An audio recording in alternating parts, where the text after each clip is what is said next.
So, bali ito na yung kanina na chinik natin yung wirings ng switch hanggang sa timer. Okay naman.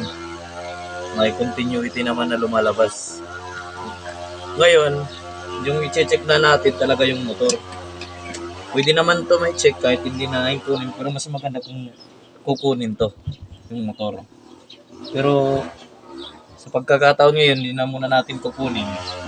I-check na lang natin. So bali ito yung tatlong wire niya.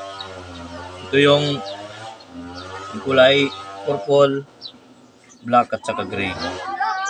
So ngayon, yung black, ito yung common. Yung kulay black. Ito yung papunta sa itong gray at saka yung ito yung papunta sa capacitor dito. Ito yun. So ngayon, i-check natin kung goods pa ba yung motor. Kasi okay naman yung wirings niya. Dito tayo sa motor na mag-check. So ngayon, gamit tayo ng tester. Set lang natin sa times 10. Ito. 10. So, try natin, lagay natin dito. So, ganyan lang. So, ito. So, bali ito sa common. Lagay natin sa common yung isang test rod. Titis natin yung dalawa. So, dito muna tayo sa kulay gray. Yun.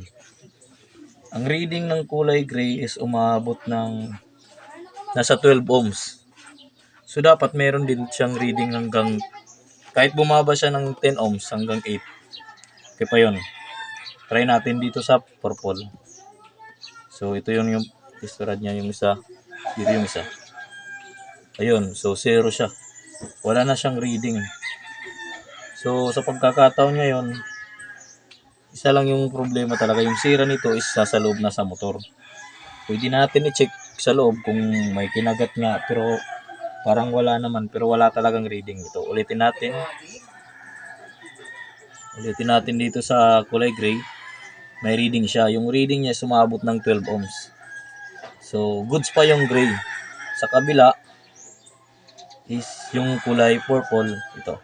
Wala talaga. So, ibig sabihin yung problema nito, hindi sa switch, hindi sa timer, nasa motor na talaga. So, kailangan na palitan ng bago. Alright. Kuha. Wala talaga. Check natin ulit. Sa gray may reading, pero dito sa wala. So, ganun lang pag mag-test ng motor ng washing machine. Ito yung spin dryer niya. Goods pa naman yung dryer, gumagana pa naman. Pinaikot natin kanina. So, bali, yung sira talaga nito is yung spin dryer niya. So, kailangan na itong palitan.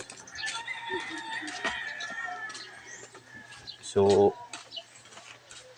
sabihin na lang natin na may-ari na ganun talaga yung sira. So, wala na tayong magagawa. Hindi palitan yung niya. So, ito, hindi na natin ibabalik kasi wala naman. Natipan na lang. Bali, wala na to.